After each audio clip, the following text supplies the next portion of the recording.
Welcome to Sound and Vision, conversations with contemporary artists and musicians about the creative process. Here's the host of Sound and Vision, Brian Alfred. Sound and Vision is supported by the New York Studio School, where drawing, painting, and sculpture are studied in depth, debated energetically, and created with passion. The school's full-time programs, a 2-year MFA degree, and a 3-year certificate program focus on experimental learning and sustained studio courses. Both programs invite students to focus on painting or sculpture, with drawing as an integral foundation for all creative production. Each semester begins with a 2-week drawing or sculpture marathon to generate momentum and expand one's range of strategies for future studio work. Since its inception, the New York Studio School has emphasized rigorous learning through direct experience.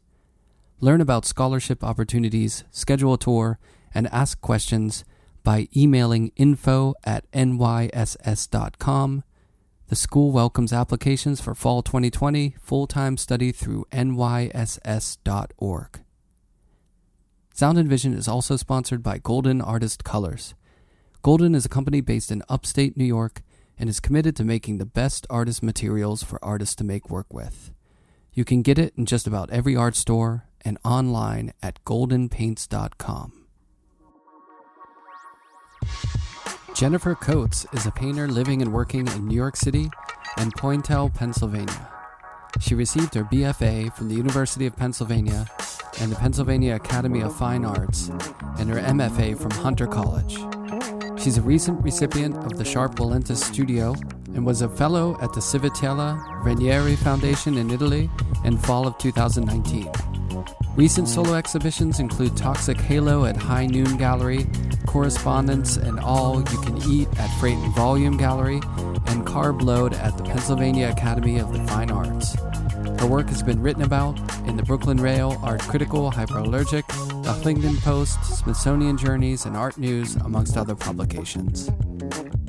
I stopped by Jennifer's studio in Greenpoint, Brooklyn, while her show Toxic Halo was up at High Noon Gallery, which runs through March 1st. We talked about her violin playing, her escaping the city for the studio in the country, and much more. Here's our conversation. And a hump. Wait, what's the hunch and the hump? What's the hump? I think the hump is worse. What is the hump? Like, like when people get old, and like a hunch is a little bit of a curve, but the hump is when the hunch really grows into like it's like a lumpen kind of super like trolley kind of thing. Yeah, it's like when a plant has that little nub and it starts growing a little branch off the side. That's what I'm after. You're going for that? I'm going for full on troll. When did the postures change? I mean, just painting over the years. Oh, yeah. Yeah. I mean, I try to stand a lot when I'm painting to sort of keep myself a little bit more aware of my body in relation to my work. But I mean, sometimes you can't.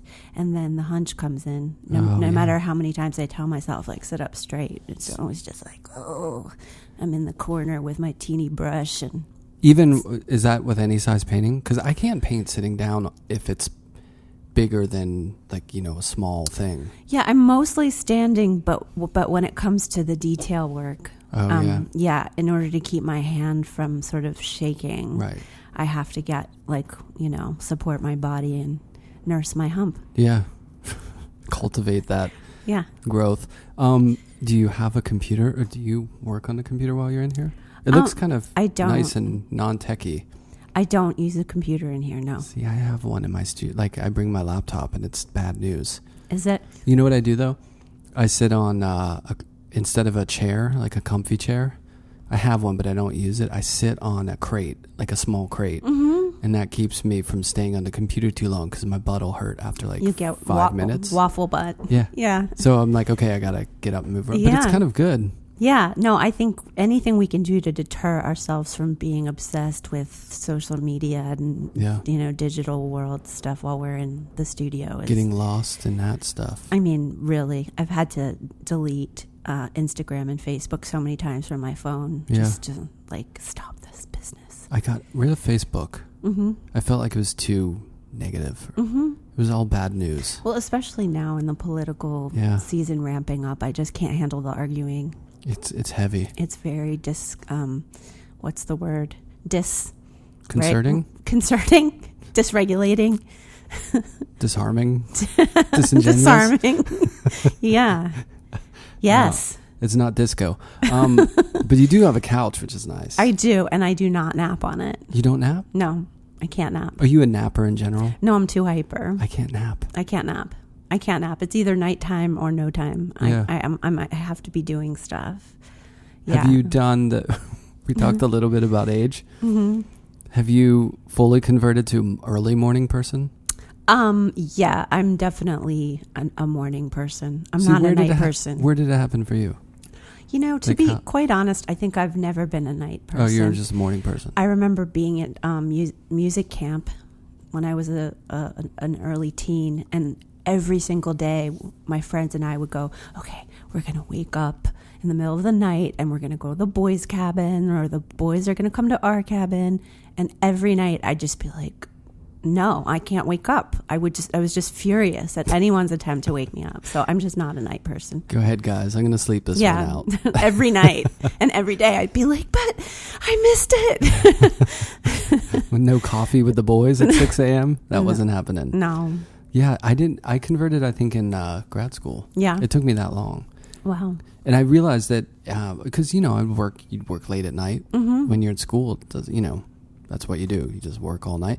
And I realized that I was so much more productive in the morning. Yeah. You have that morning energy. Yeah, the coffee, Yep. the waking up, and the clarity of the daytime. Yeah, you kind of harness that power for the 2 hours it exists. Yeah, definitely. And the rest of the day. So is your day-to-day, like, studio, are you pretty regimented? Yeah, I mean, as much as I can be. I would say while I have a show up, it's harder for me to work. Yeah. Work. I tend to get distracted by sort of, arranging meetings in the gallery and just keeping up with correspondence and, all sorts of narcissistic bullshit. But yeah, normally I'm pretty much a studio like every day. And this fall I was at a residency in Italy, which was just incredible because I was working in the same room where I lived.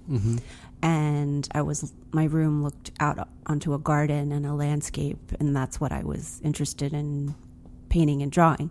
So it was very seamless. I could work into the night, wake up early, just keep it all going throughout the day. And that was a very disciplined fall for me. Sounds really nice. It was great. Have you done a lot of residencies? I have not, because my husband and I have a house in rural Pennsylvania. There you go. And we always say that's our residency. Yeah. And it's hard to, often you do residencies in the summer, right? Especially if you teach. Right. And I grow vegetables out there, and we just like to be out there working usually. Because I feel like residencies are a lot of times just escape from New York, or escape from whatever humdrum you have going, wherever you are. Yeah.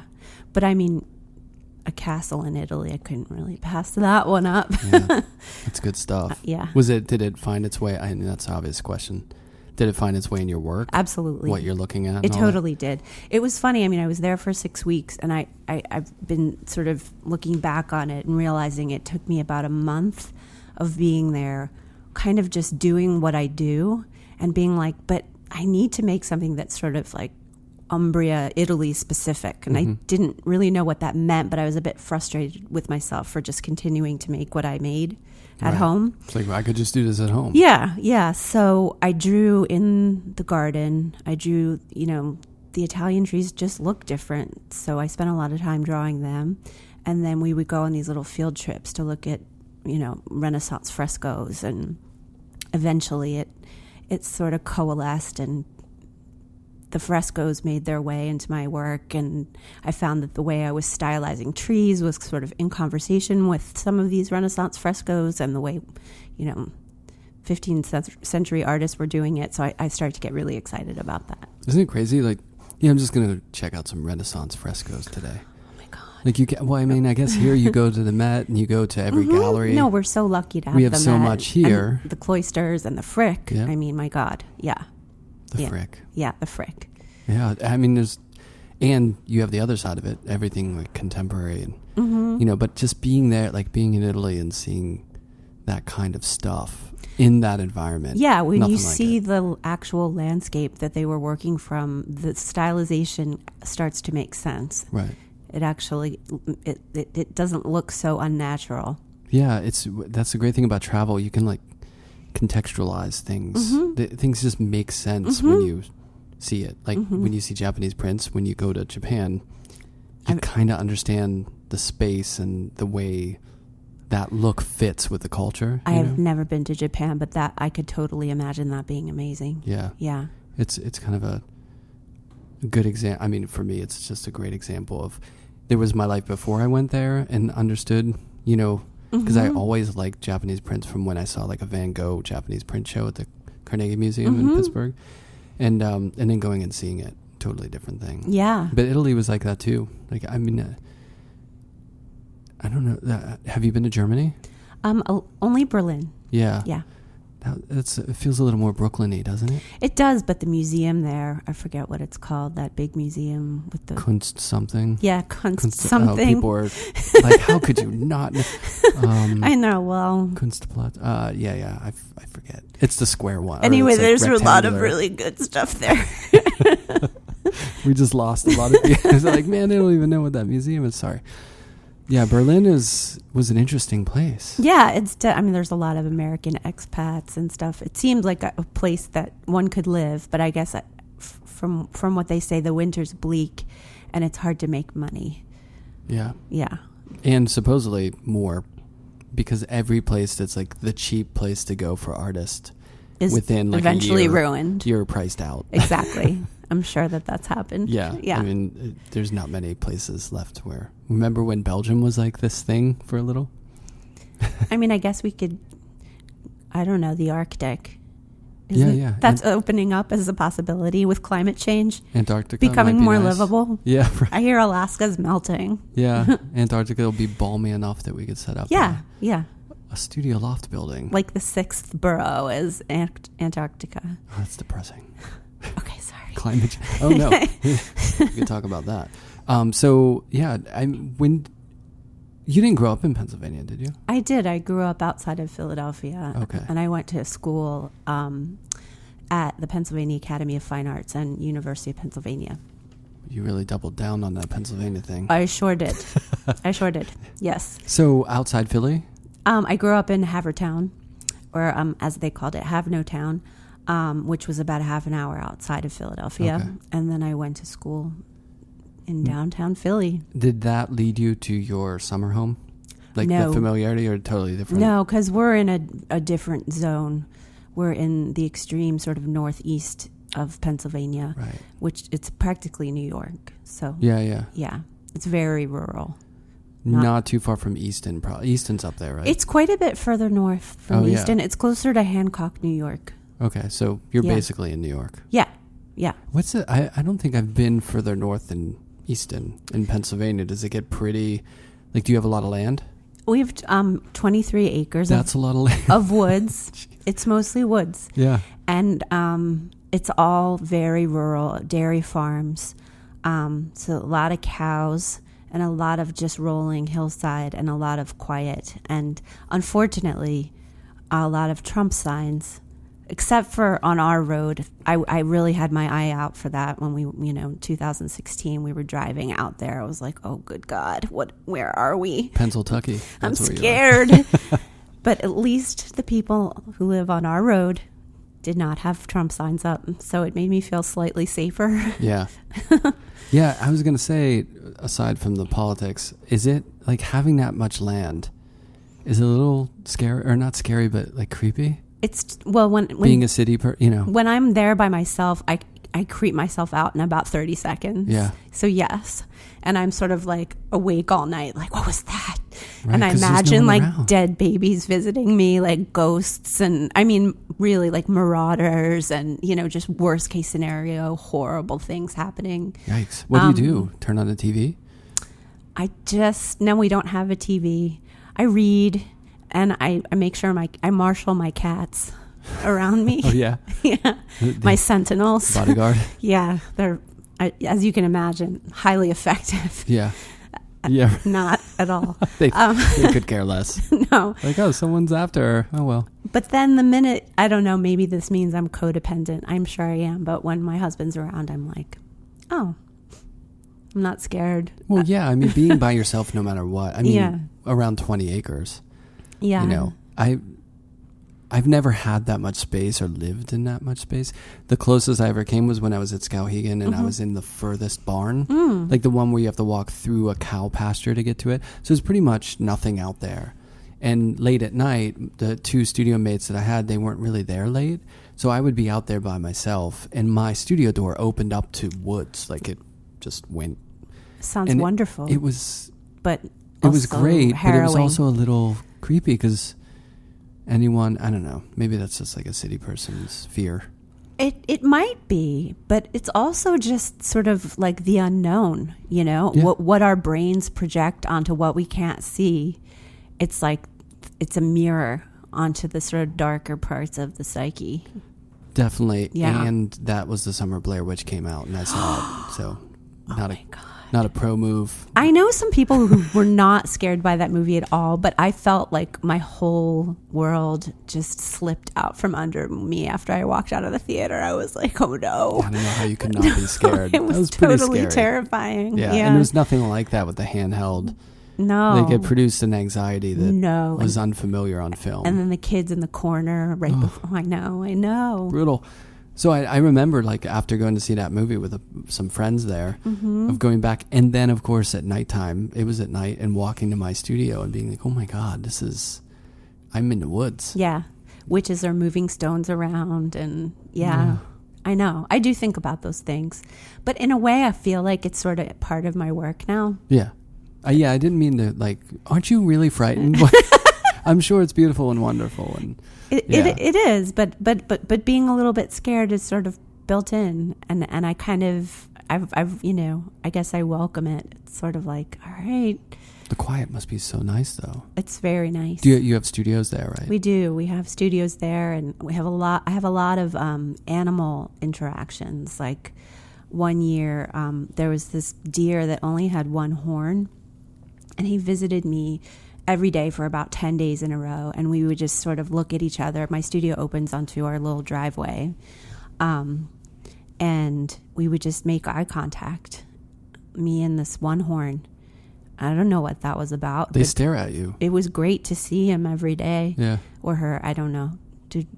Is it the female deer that have horns? I should know that. I think it's male bucks. It's male. Yeah. It's bucks. It was a buck. Yeah. I felt that it was a one-horned man. Lost the other one probably. It was a man deer. In a battle. But there are amazing things like that happen. I mean, little family of geese who, live on the rock near the pond, and, you'll see a porcupine. Once I had a face-off with a porcupine. That was one of the most amazing experiences of my whole life. Dude, you got to be careful around those guys. I was a sufficient distance, I believe. But I saw him, and I ran outside, and he was sort of lumbering in one direction. We looked at each other, and then he turned and walked away into the bushes and disappeared. It was like, see you later, human. You made an agreement to just part ways. Yeah, like, I don't really want to deal with you. And then once we had a family of raccoons living in, there was, God, I'm like losing my words. What's it called when there's a chute that's supposed to get the water to not erode? A gutter? Something like, it's like a large gutter. There's a word for it, but I don't remember. Anyway, a family of raccoons was living inside this gutter. Mm-hmm. And David and I went out. He had his sax and I had my violin. And we went out and we made the most god-awful noise. Yeah. I mean, people out there will be like, you got to get your gun and like shoot the raccoon, right, or you'll never get rid of them. And I just screamed my head off and made like screechy sounds on the violin, and he blew his sax, and they never came back. Yeah, I'm sure that would be frightening enough. Yeah. Raccoons. Yeah. That's fun. You get all that. You get that side of life. Yeah. As opposed to being here all the time, right? Yeah. It's a nice respite. Now, is the work a lot different? Well, I feel like I've gone through different phases where sometimes I've welcomed the sort of mystical landscape and mystical animal experience into my work, and then I've banished it. But now I'm full on back in. It's there, and I want it there, and it's probably my greatest inspiration. Yeah, your work is bucolic. Well, that's nice. There's a lot of trees and nature, and I hope it's a little haunted as well. Yeah, it feels. Yeah. Nothing feels like locked into place. Yeah. Yeah. It feels ephemeral in a really interesting way. I mean, it's a nice balance between. It feels like slightly conceptual, and then also just the way you're painting it with these halos and edges and reverberations of things. It feels activated.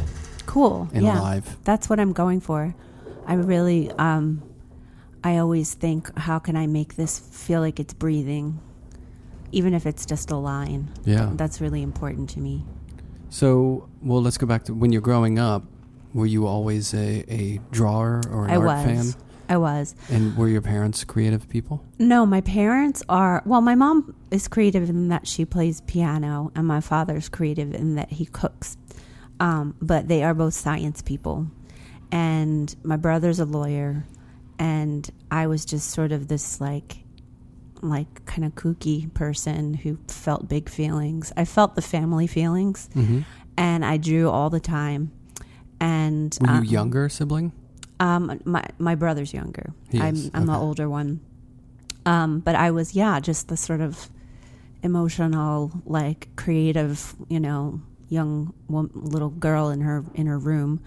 And I also, I played music a lot. So those were my two main things, were drawing and painting and playing violin. Yeah. Was that from the jump? Like violin was the first instrument? Yes.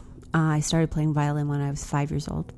I still have my great-grandfather's violin and my grandfather's violin. Nice. So it was a real family kind of tradition. Were they playing more classical or a little more like fiddle style? They played classical, and my grandfather died when I was about 12, I think, but I remember listening to him practice, and he was just a phenomenal classical violinist. Was that what he did? Like that was No, he was a scientist. He was actually an environmental scientist, but he was very serious about violin, and he was just incredibly good at it. And it was just this thing that I inherited, and I learned Suzuki. Oh, the Suzuki method. Yeah. And I played classical violin all through elementary school and high school, into college a little bit. And then I stopped for about 12 years, and then my way back in was fiddle, was Appalachian style fiddling. Right, which is, if you can play classical, you can adapt to fiddle playing? It takes some doing. Yeah. Because there's some techniques you have to really consciously undo, like vibrato. Right. Making things too melodic. I heard someone say one time that classical violin is like singing and fiddling is like dancing. And it's really true. So the fiddle, you use the same instrument. People often ask, like, is a fiddle different than a violin? It's not. It's just how you play it. Right. But with the fiddle, it's all in your bow arm. And you got to get your wrist moving. And there's all these incredible patterns, ways that you can move your arm that are regional. Like there's patterns that are specific to areas in North Carolina or Kentucky or West Virginia. And there's, I just found the whole world around old time music like super fascinating. Yeah. It's so percussive compared to classical. It really, classical can get percussive, but not as it's not the same upbeat and kind of forceful maybe. And classical is like stage music. Yeah. And old time music is porch music. It's right. It's dance. It's you're hanging out with your friends. Right. It's more emotional. Less of a deal. Yeah. Yeah. And it's feeling. Whereas I feel like classical is more the page in a way. Well, I don't know about that. I feel a lot of feelings when I've played classical. I've channeled a lot of feeling into. In fact, when I was younger, I remember my teacher saying, okay, you're playing the notes really well with a classical piece, but now I want you to play this piece again and think about that boy you like at school And so it's your feeling. I'd be like, I get it now. Right. See, I would think it's like interpreting the feeling of the piece because it's so rote. It is, like, but you bring your style and you bring your feeling to it. I mean, I've really definitely experienced that.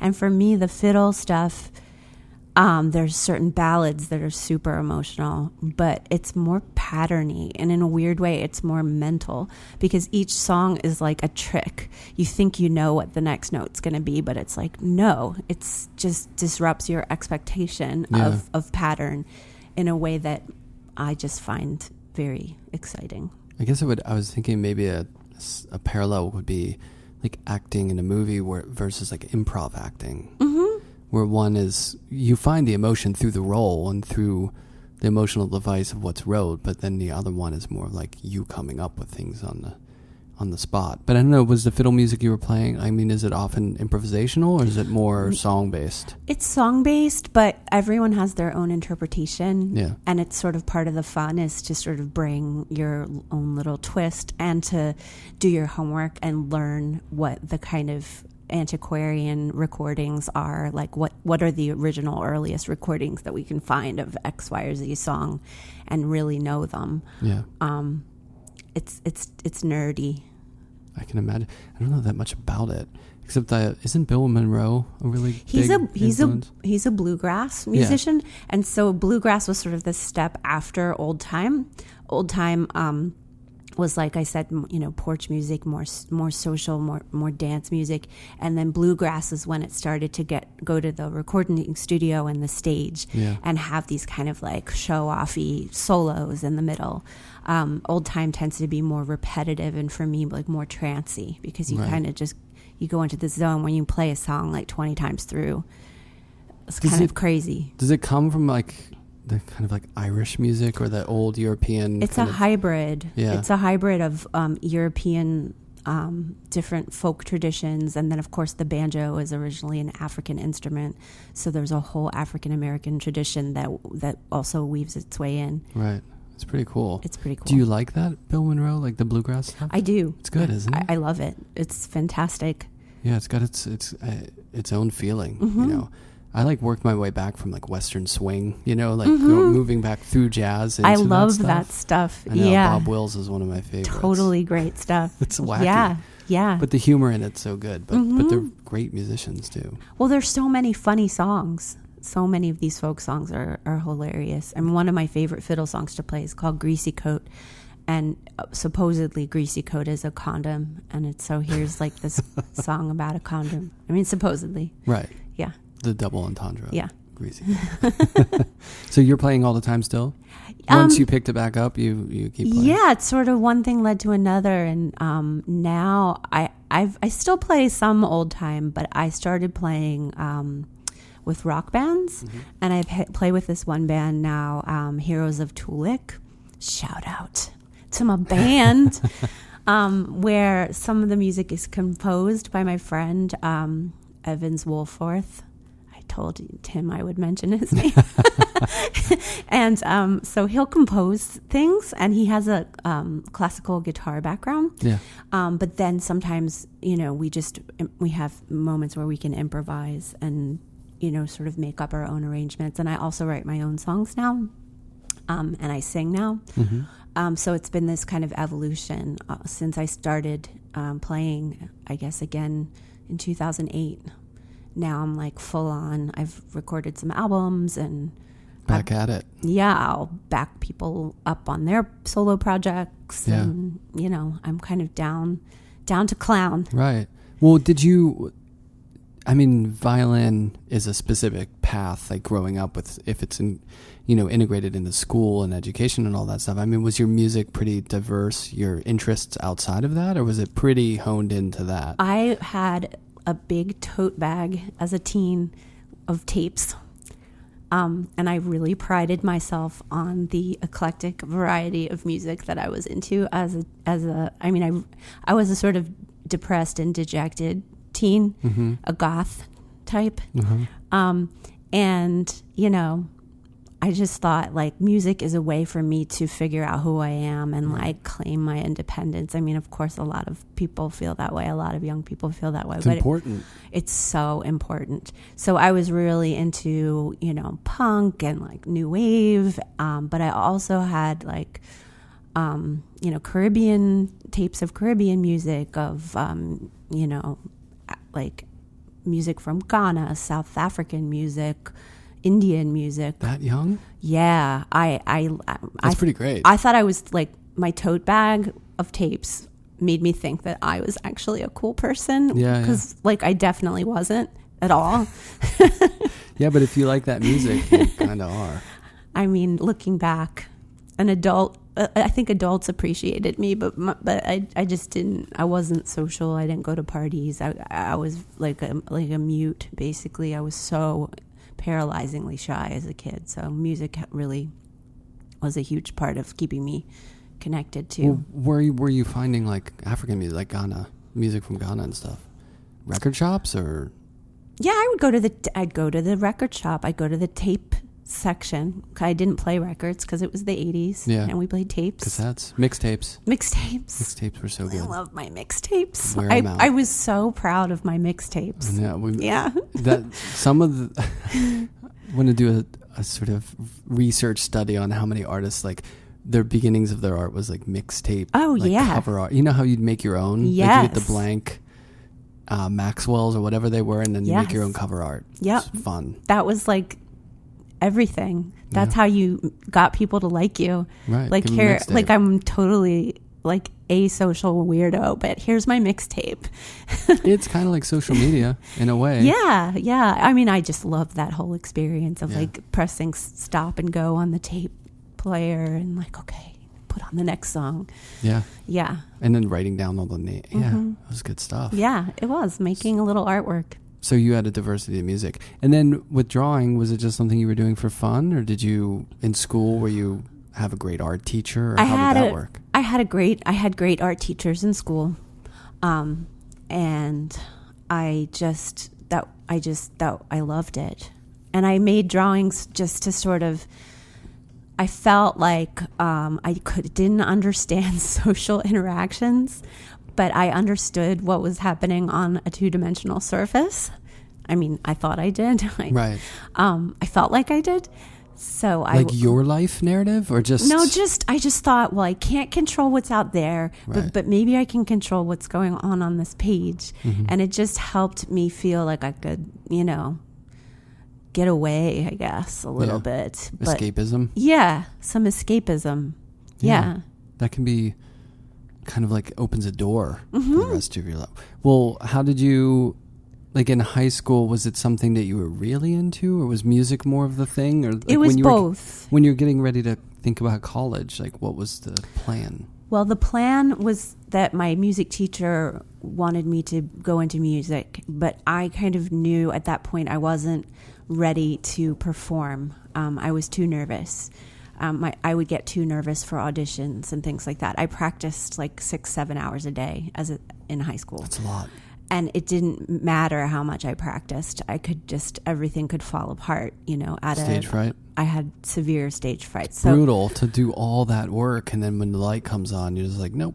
It just wasn't, I just realized, like, I don't want to do this to myself. This isn't fun. I like to be alone and draw and, you know, like, meet other people who like to do the same thing. I just knew at that point I wasn't able to be a performer. So I dropped the music. Yeah. And that's why you put it on the shelf for years and years? Yeah. It's like the, remember the cartoon with the Warner Brother frog, the singing frog? But every time like he would show it to someone else, I was like, no, I'm not I'm not going to do it. Yeah, that was me. It's like, she's amazing, but it's a different thing. Not on demand. Yeah, performing is there's an art to that too. I didn't really figure it out until I was 37 or 38, 39, around there. Yeah. The first time I sang in public, it was the night I turned 40. So, you know, I was a late bloomer with performing, but now I really like it. Well, you get comfortable. Yeah. I think it's there's just some younger people have a gift of being comfortable in front of people or doing whatever it is. Yeah. You know what I mean? Like the moment doesn't seize them up. It's innate kind of thing when they're young. Yeah, like people really good at sports, it's like their body just kind of takes over. They're not thinking like, oh, there's people in the crowd and what if I fumble this or what? Right. They just do it. They're flowing. Yeah, it's kind of unconscious, like a switch gets tripped. Absolutely. And it doesn't matter how good you are. That's a different set of something. Yes. I don't know. And I think a lot for other people that comes with age. You know, because I remember speaking in front of people. I was never good at it. I mean, I could do it, but it wasn't like something I felt good about. But then at a certain age, maybe around the age you're talking, you know, I just felt really comfortable saying, you know what, like part of it's like you just don't care anymore. You're like, well, absolutely. This is what I believe. Yeah. Like, I feel good about it. Yeah. Some of us, it just takes a little bit longer to get comfortable, but who cares, right? You know, I mean, there's like different phases for different things in life. Totally. Right? It would be, I think it would be weird if I were like 21 and I was just, hey, everybody, you know, just you'd be a politician or something. Work in the room. Yeah. Yeah. I mean, as artists, I think priority number one is, do you like to be alone a lot? Right. Is the idea of being in a cave making pictures by yourself? And just being by yourself with your thoughts. Yeah. Are you good with that? Then you'll probably be in it for the long haul. The other stuff is sort of tangential, I think. I feel bad for the people who don't like to do that, but they really want to be artists. Well, they kind of, do you think they end up being artists? I feel like maybe they figure out they're the ones that collaborate and do assistants. Right. They're the ones who have 40 assistants. We know those artists, the ones who are like more into the whole, which is fine. Yeah. You know, it's just another way to do it. It's like a director over an actor in a way. Yeah. It's like they enjoy the process. Yeah. Like the idea of the process. There's, maybe a little more. You could totally be a director style artist. Being alone is not a requirement, but I guess when you're a painter, it is. Yeah. Unless you just invite people over while you work. Hey guys, come hang out. I know a couple artists who do that. They're like a full house whenever they're working. Yeah. Huh. For me, I can't. No. I don't want I can't do assistants or anything. No. No one in the room. No one in the room. Because then I'm like, well, and then I'm just paying attention. It's a weird thing to be able to ignore people who are in your proximity when you're doing something. Like, I think of painting as being kind of intimate in a way. It is. I mean, it's not like, you know, I mean, painting naked maybe more so, but I don't do that. But you know what I'm saying? Like, it's kind of a weird thing to have someone in the room. Yes. Doing. I agree. I mean, I can do it when I'm working on something collaboratively. I have done that. Yeah. Drawn with people, drawn on the same thing or painted on the same thing. But that's because we really trust each other. Right. It's sort of a different. Yeah, collaborating. There's something about that you're giving. Like it's almost like a shared conversation or understanding. Yeah. But just someone's hanging around. Right. Is different. Yeah. They're not allowed to just hang around. Yeah. It's not. I mean, this feels like a space where it's like you and your images. Yeah. Know? Like it has that vibe. And some people's studios are a little more corporate or something, or they're bigger, and whatever floats your boat, I guess. Yeah. Whatever works for you. This definitely, I mean, all the work I made last year, and it was the biggest studio I ever had at the Sharp. I made all these 8-foot paintings, and now I'm in probably less than half the amount of space. Oh, and so you had a good space. Yeah, and so now I'm like, wow, look at all these paintings. I got to finish some of them. Come on.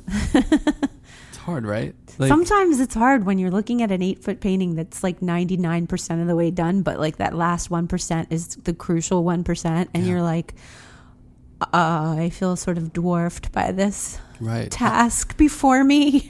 Sometimes I'll just say, maybe if I don't look at it for a while, I'll turn and look and it'll be done. Or you turn and look at it and all of a sudden you've worked on something else and you're like, oh, now I know. Yeah. Completely know exactly what I need to do. Totally. I think that's important. Yeah. So when you're working, sorry, I know I'm jumping all over the place. It's just one of those days. That's okay. But when you're working, I mean, do you work on one painting at a time and you kind of know what it's going to do or where it's going to go? Or is it purely improv, or you know? I do a lot of drawing. I do collages in Photoshop. Sometimes I draw from those. Sometimes I draw from the landscape. I do drawings from my drawings, so I get a little bit of an idea of what I'd like to see. But it's not fun or interesting process-wise, or I think as the resultant image-wise, if I know what I'm doing too much, I just get a little antsy. I like to sort of let things get out of control a little bit. So, sometimes I'll do a few versions of one idea, and then I kind of maybe more know what it might look like, but not really. And things can get out of control really quickly. And I love and hate that. Yeah. It's like a battle, but that needs to happen. Yeah. Yeah. And there's a lot of your surfaces have kind of like a feel of like age to them, like maybe it's like a palimpsest or whatever. It's just this. Yeah, they layering, layer. There's a lot of layering. But there's some corners that look like worn, or like it feels like they've been around for a while. Mm-hmm. Is that like something that you're hyper conscious of when you're making it, or is it more embedded in the process of the way you're working? I think it's just embedded in the process of the way I'm working. And because I work in acrylic, it's a really indirect medium. I think that things look better the more layers accumulate. Yeah. Colors get more vibrancy, especially if each layer is, let's say it's like shifting back and forth between warm and cool.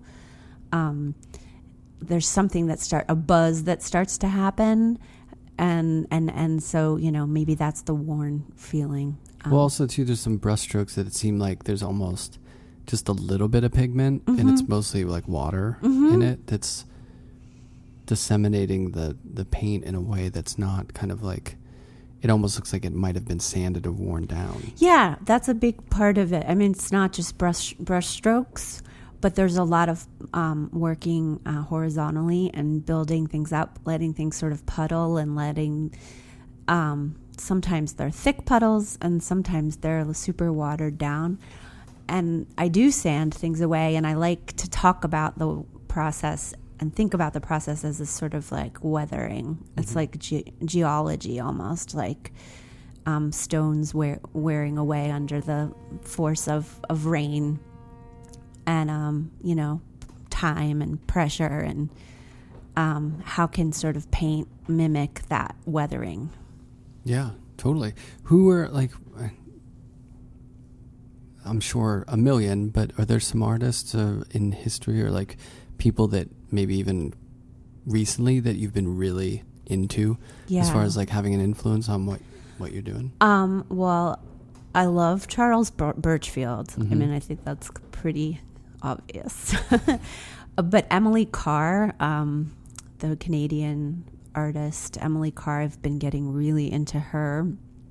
And Franz Marc, I've been looking at him a lot lately, and like Fauve Matisse, Milton Avery, I totally dig, and I love Lee Krasner. I mean, I love that she's sort of having more of a moment now. Yeah, it's pretty exciting. It is. Yeah. Those paintings are really good. They're really good. It's hard to imagine. I mean, I don't want to say, just so overlooked. Mm-hmm. But no, I mean, people know Lee Krasner in her work, but I mean, should have been way more. Absolutely. Up the rungs of the ladder than she was given. Absolutely. So it's super exciting to see her work out more. I love her work. I love all the eyes in this one. I always feel bad talking about specific pieces when people aren't looking. It's called Pagan Dance Party. But this one has a lot of, we'll describe it. It looks like purple branches of trees, a lot of foliage, and then these ghost-like outlines of figures. It's got a little bit of a, kind of like the Picasso with the dancing figures, or like Déjeuner sur l'herbe feel to it. Mm-hmm. Well, I neglected to say, I look at Cézanne's Bathers, his sketches, the drawings all the time, like all the time. And so, if there's some Picasso in there, it's like he was looking at that too. So I'm looking at Picasso, but I'm looking at Cézanne and these like gnarly weird bodies that he would invent. And so with that painting in particular, I thought, like, here's this sort of lavender oak tree the kind of spooky Celtic occult symbol of the oak tree. Right. And the lavender, kind of thinking about like Monet, the Monet palette, and how Monet painted these kind of like horrendously polluted urban landscapes with these beautiful new purples. Right. That were coming out in the newfangled tubes that allowed the Impressionists to go outside. So there's that, and then the people are supposed to be sort of emerging from the tree like branches, like ghost bathers, and then there's like animal human hybrids. You got some horse heads and some cat heads in there, and then when I painted the eyes in, it almost just tied everything together for me, and it felt like this sort of swarm of fish kind of across the canvas, like another layer of composition. You have the tree, you've got the figures, and then you've got this strange spray of pupils, of eyeballs going across the canvas. Yeah, there's a lot, but you don't really see them all at once. They creep up on you. Mm-hmm. It's interesting too, the dark around the trees, which could look like a cartoony outline, really reads as like nighttime. Oh, good. But that's all you need, is that little bit of dark around the trees. Mm-hmm. Yeah, I mean, in my head, there's a lot going on in terms of art history with that painting, with all my work. Yeah. But it's not just art history. It's just like I want them to be, this kind of merging of the figure with the landscape, the line with the field kind of thing. And why, just out of curiosity, have you worked in oils, or is it always an acrylic thing? I mean, as a former alumni of the Pennsylvania Academy of Fine Arts. PAFA. Of course, I had to work in oil, and I worked in oil through grad school. And I loved oil, but it was at the end of grad school, I was packing my work up, and I had improperly stored a 6-foot painting that had many, many, many layers of paint on it. And as a PAFA graduate, I do know about, how you're supposed to put fat over lean. You don't put lean over fat, but I mean, I just did what I did, and I nicked the surface of it, and it just, the image flaked off. Mm-hmm. And I was like, crackled. This is not the medium for me. Yeah. Because it's just there's too much kind of planning, maybe. Yeah. And acrylic, each layer adheres to the layer underneath it, and you could I've had a sewage leak on them before in other studios. And I just take my paper towel and soap and water and clean it right off. Just plastic. It's fine. Everything just rolls off of it. It's totally cool. It's flexible. It doesn't crack really. Yeah, and I can layer and layer and layer. And for me, the grossening and the scumminess of the surface, it doesn't make it more precarious. It just becomes part of the story of the finished product. Yeah. And I like the content that acrylic brings. It's its own synthetic chemistry content that's different from the history of oil paint. Yeah. So I mean, while I love oil paint, and every now and then I think about going back to it, I'm pretty bonded to acrylic. My acrylic. Yeah, you get used to the speed, Mm-hmm. It's like, you drive a Porsche for a while, and then you get in a old big truck or something, and it's like it's a different speed. Yeah, it is. Oil painters don't get mad at me. I'm not saying that oil paint is a big old truck, but it's a different. Well, you have to have a different kind of sense of time with oil paint. It's totally true. You gotta I gotta wait for that to dry, or I scrape it off. There's a beauty to it, and if you're going wet on wet, I mean, that nothing like it. Better. I've tried to replicate it in acrylic, and there's nothing like wet into wet in oils. Yeah, agreed. I mean, I use a hairdryer. Wow.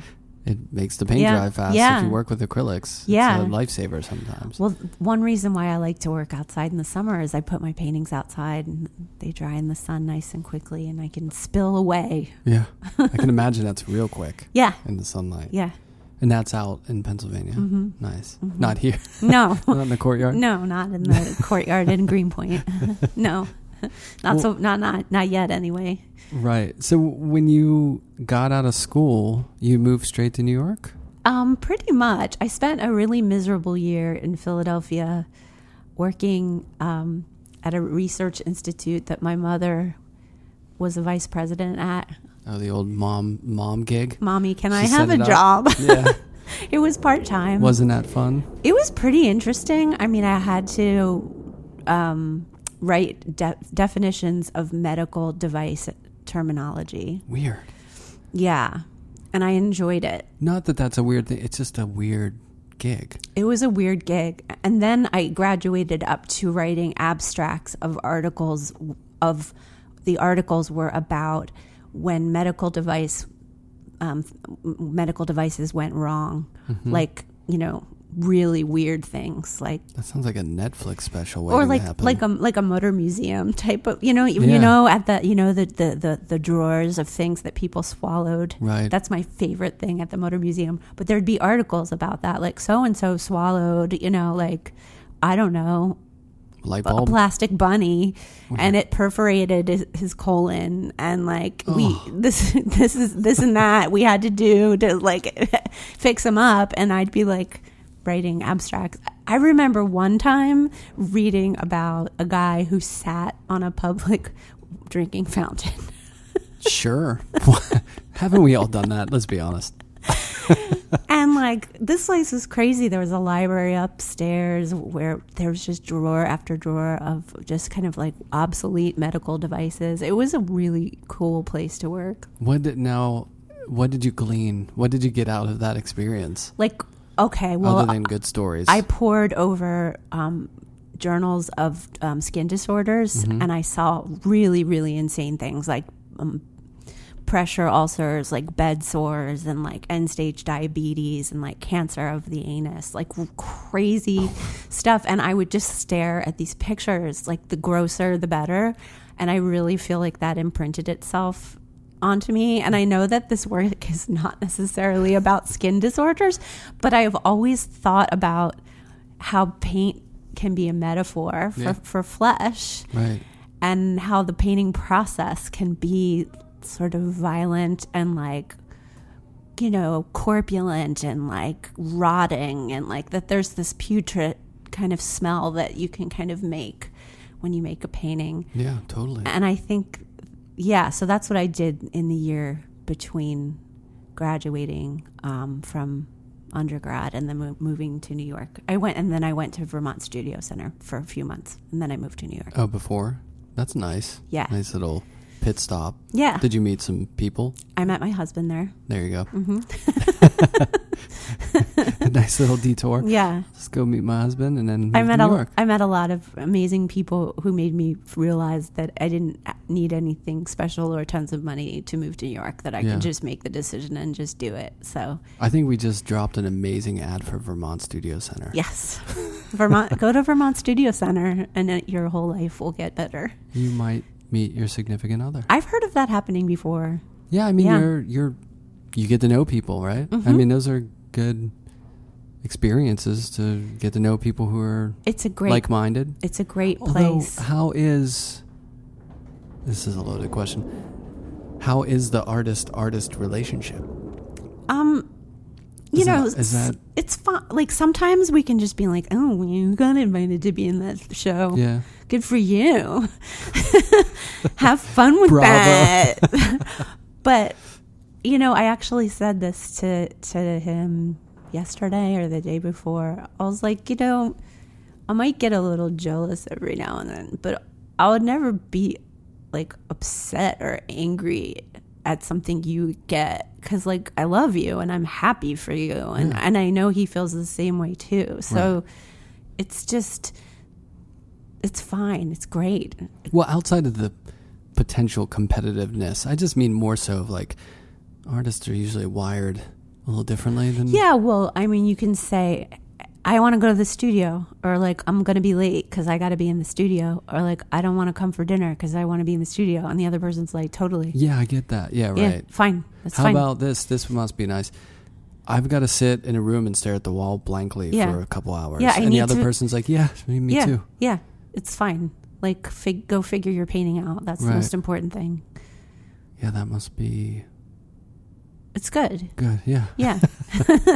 And you both musicians. Yeah, and we play together That's good. from time to time.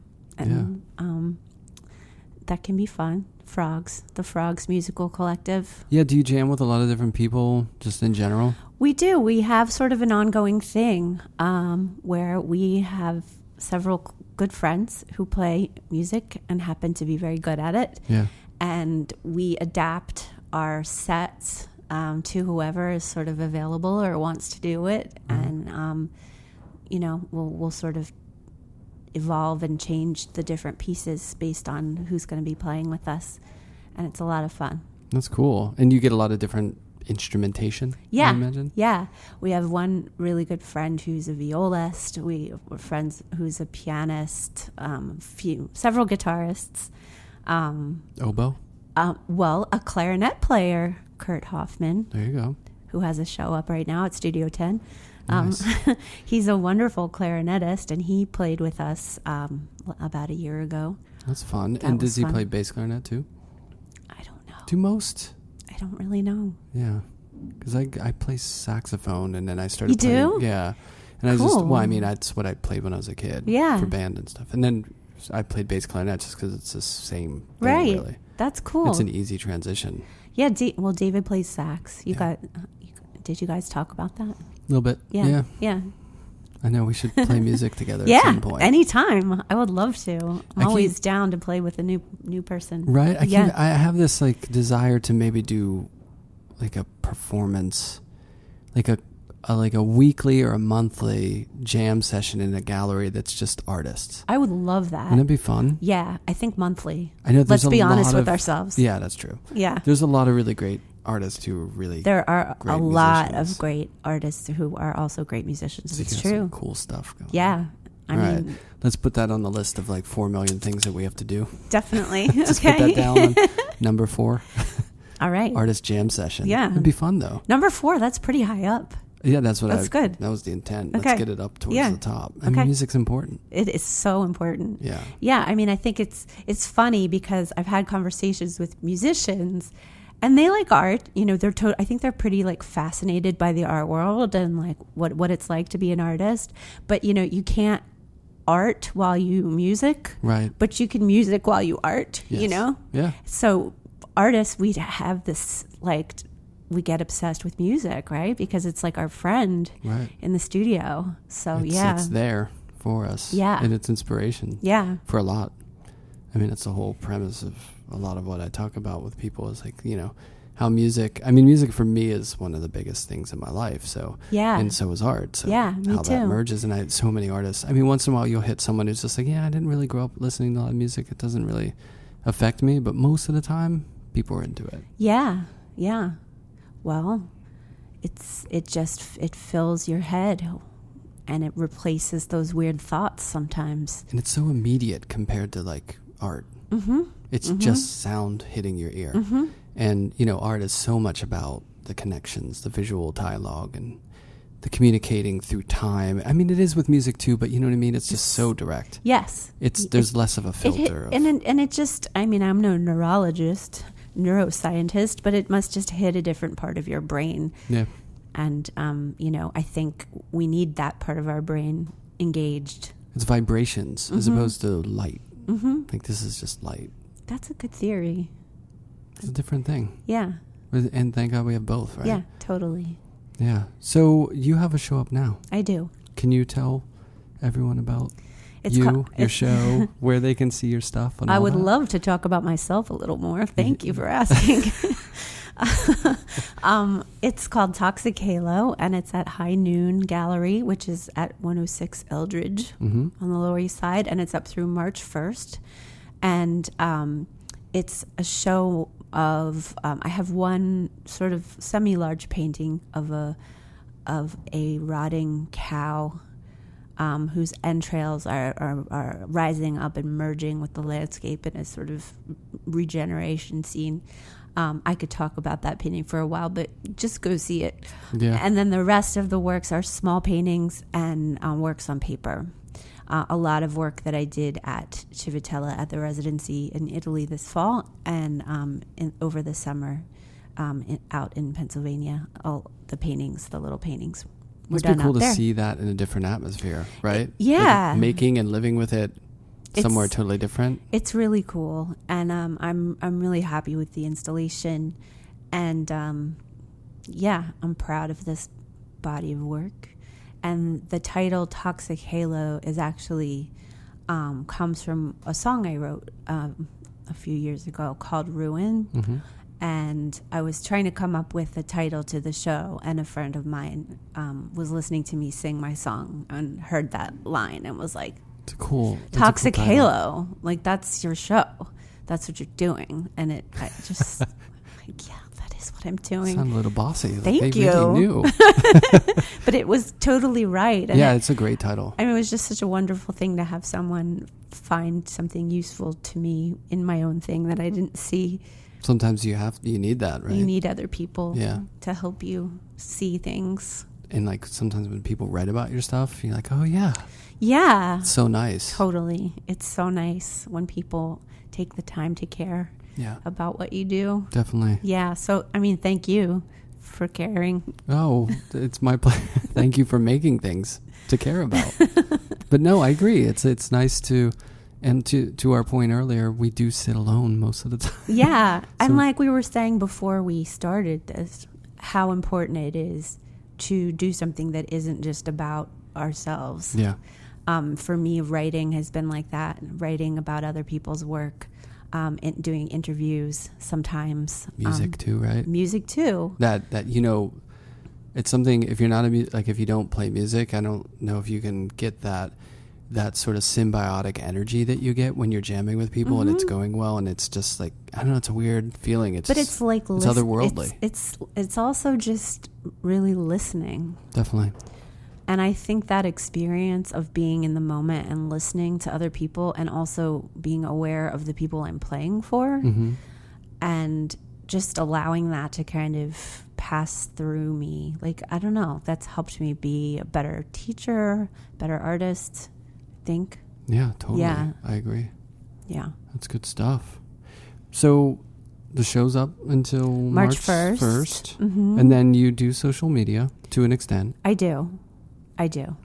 I But it's a good place for people to keep up there, unless it's just the website more thorough as far as No, like, I would say in my Instagram. I mean, I've been kind of a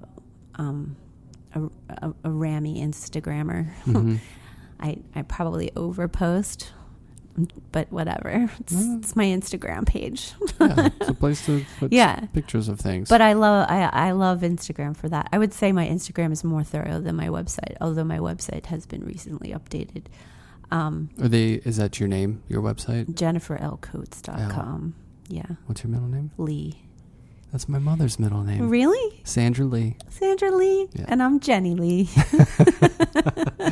It's a nice middle name. It's useful. It's workable. It's serviceable. Yeah, Yeah. it is. It's brief, but it gets to the point. Gets to the point.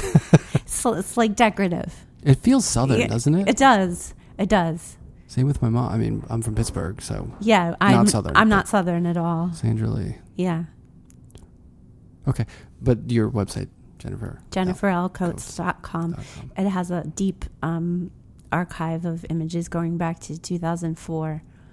And I have some music up on there. I have to update cool. that part. But yeah, I do. Nice. I have some stuff. I have some of my old time stuff and some of the Heroes of Tulik and some of my stuff I've done by myself. One stop JLC shopping. Some collaborations up there and all kinds of goodies.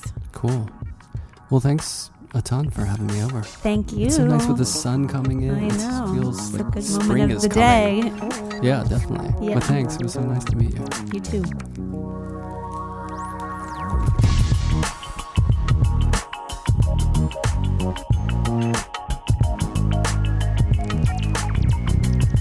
Sound and Vision is recorded, edited, and produced by myself, Brian Alfred.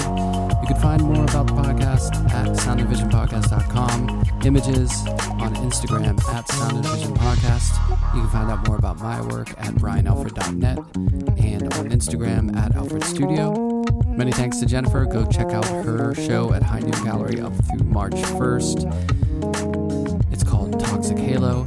And many thanks to Michael Lovett for the intro, Evan Marion, intro-outro music. And many thanks to Golden Artist Colors for their sponsorship of the podcast, the New York Studio School for their sponsorship as well. Go check out their marathon program and degree programs. And many thanks to you, the listeners. You can support the podcast by going to iTunes and leaving a rating or review. And you can also go to patreon.com/Sound of Vision Podcast and become a Patreon patron. Many thanks for your support.